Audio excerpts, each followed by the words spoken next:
Hello, humans, and welcome to another episode of Gen X Gamer. I had to record this again because I started laughing and I couldn't stop because I started thinking about the legacy of DSP. I can't. I can't. He speaks of legacy. You know, I'll give him this. The guy shows up to work every day, right? And it's been 9 years. It's been 9 years since the incident, and this guy's been on the internet forever, right? This guy, I'm telling you, the day Armageddon happens and the bombs are dropping, this guy's going to be streaming, trying to meet his goal. You know, back in the day, this guy, right? This guy would get chastised for having a goal on his channel of tips, whatever. Now it's standard for everybody. He changed the game, right? In a negative way, right? He changed the game. It made it acceptable for YouTubers to ask for extreme things because nobody's being more extreme than this guy right here.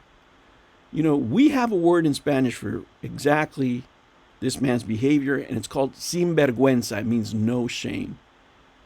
This gentleman right here has no shame when he's asking for money. He doesn't care. He could have done the most idiotic things. He could have been embarrassed to hell by somebody. He could have been buried 3 times over. And you know what? He's going to outlast them. He's going to outlast them. And not only that, that same night that he got embarrassed, he's going to be on the internet begging for change. And he's probably going to get more because people want to come and watch. I have my suspicion, guys, and this is just the theory that I have, right? He doesn't get enough views to make a living, right? He has to go off of tips, and he really needs the memberships. He needs to pay the electric bill. He needs to pay the electricity bill. He needs to pay the internet bill. He needs to pay the water bill. I got to pay my bills. I got taxes. I got the attorney. I got to pay back taxes. I got to pay property tax. I got to pay the house. You know, and he put it all on his audience every day. And, you know, people were trying to shave him into stopping. But what that allowed it is really a transformation on YouTube. And I'm sure that everybody noticed it, where people were asking for extreme things. And it was like, well, I'm not as bad as Darkside Phil. Right? It's not like I'm being DSP. So if you were just like a niche below DSP, it was acceptable, right? Other YouTubers say, well, yeah, you know, you didn't go that far. You didn't put it on the audience, right? Begging is okay. You just can't do it the DSP way. The way DSP begs is not the right way of begging. It's too extreme, right? Just take it a notch below that and we'll sign off on it, right? But if you think about it, a lot of things that DSP did as far as e-begging, other people imitated. You know, people have since asked for cars, for race cars, for vacations, of course, for rent, for basements, for home repair, for all kinds of crap, right? As long as they don't do it like this guy who is just blatant, you know, and at some point people might go, you know what, I might as well just give it to DSP because DSP at least, I know he's just a greedy SOB. And these guys are just faking it. There has to be an economy of haters. This is what I believe. There has to be an economy of haters that watch him struggle and just put enough into the kitty for this guy to keep on surviving, right? Because they're making content. This guy has outlasted, oh my Lord. This guy has outlasted so many people. So many people, I'm telling you.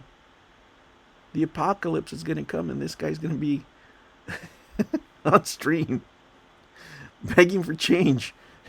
He's going to need money for the apocalypse. And just think of it. On this day, you had a beautiful woman sitting at home, right? This is YouTube brain. And this is what he chose to do.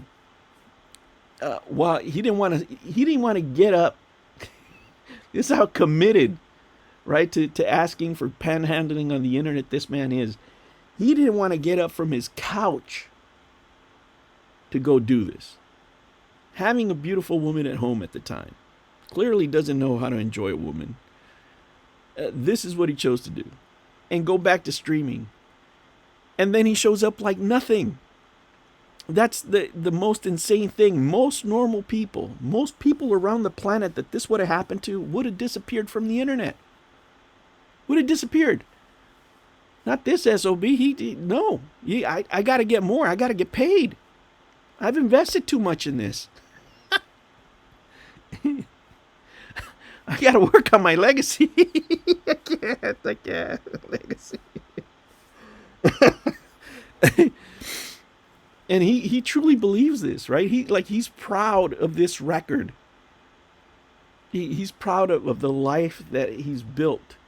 You know, earning these 84,000 now, you know, a year, whatever he's making, maybe even more, you know, and spending it on DoorDash and mobile games, and having this life. It's like it isn't real, you know. It just like, you could make this into a Netflix show, I guess. At some point, you can make it into a movie, but it's already happening in real life. Like, you don't have to like dramatize it any more than what it already is.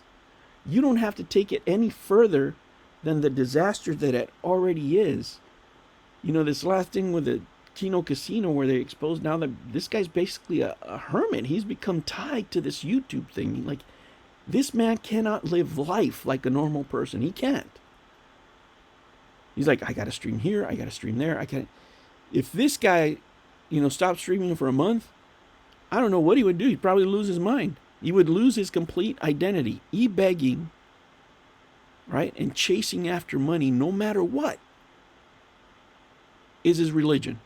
It really is.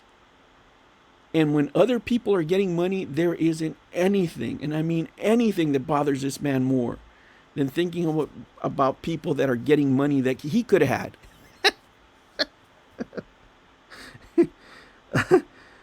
It's like Mr. Crab turned into a real person, but like the worst type, right? He doesn't even want to open up a business. He just wants you to give him money for doing his hobby.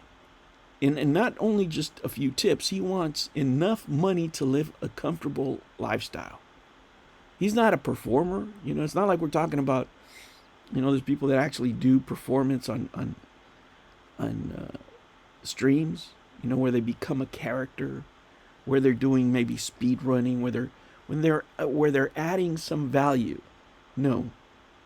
You show up as a DSP audience member, and your whole purpose in life is to watch, agree with him 100%, because he did nothing wrong, he did everything correct, and all you have to do is give him money at all times.